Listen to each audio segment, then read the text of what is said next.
Imagine you are preparing for a call with a potential client. What information would you like them to give you before the call?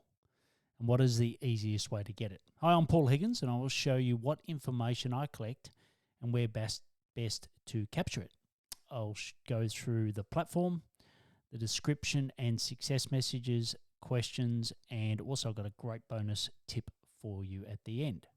So as far as platforms, you've probably using a scheduler somewhere where someone goes on and they can get access to your calendar. I use Book Like a Boss, which I'm going to show you today how I use it for the questions, but there's many others that include Calendly, calendar.com, OneHub, You Can Book Me, Acuity, and even you can use native features like the one in HubSpot, Meeting Tool.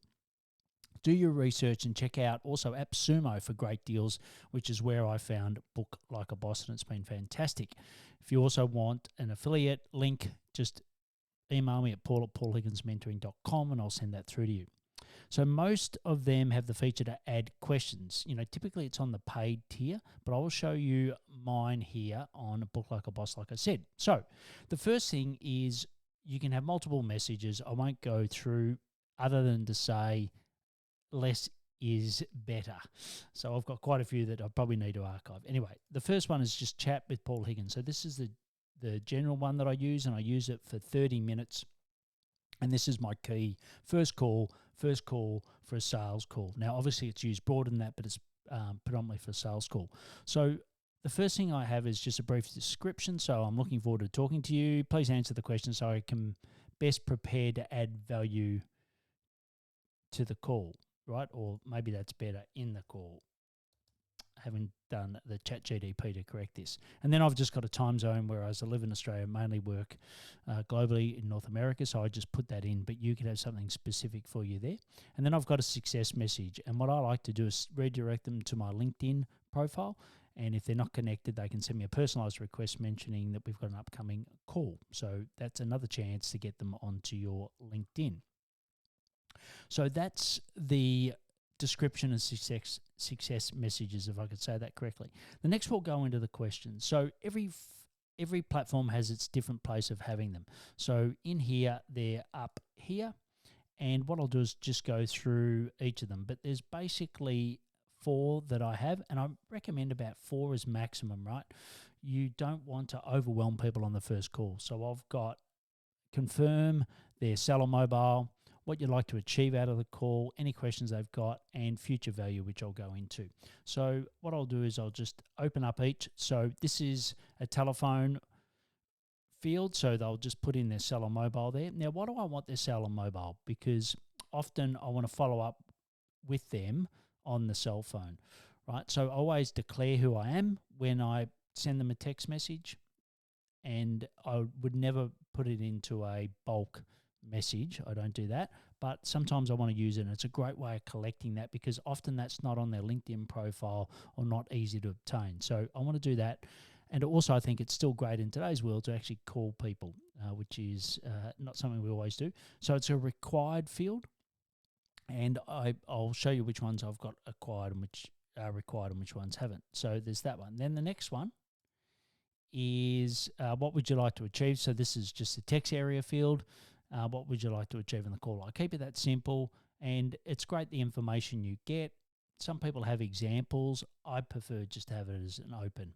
The next one then is any questions. Do you have any questions you would like me to prepare before the call? And often I'll get some really good responses on that. And then the last one is the future value. So this is to get them onto your list. It's a great time to ask them when they're just booking in with you. And, it's a nice way to ask permission. So are you open to receiving valuable emails? I'll send you a weekly newsletter with specific content for our industry to help you grow.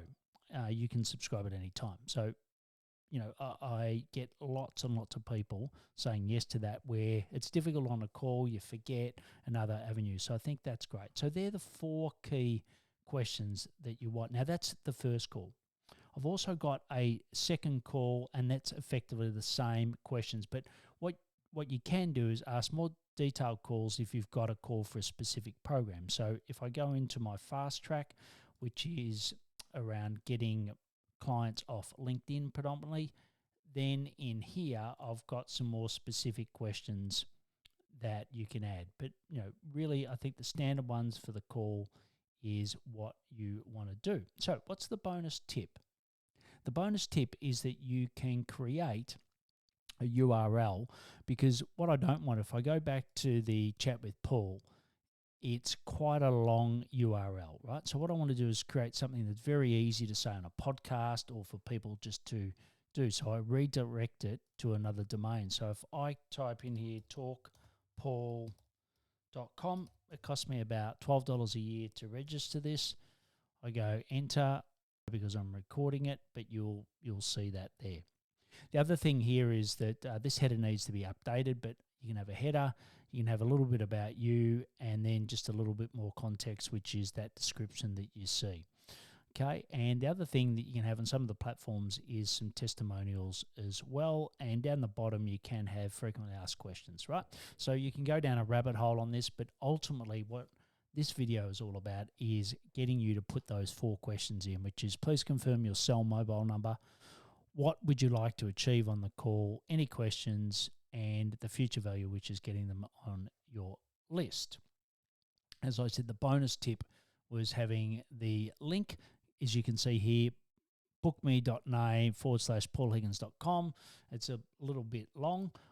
What you can do is just have it in your LinkedIn profile. Okay, and if I come down here and you go to my About section, you'll see at the bottom that I've just got that they can quickly talk to me at talkpaul.com. So it's very easy to do that.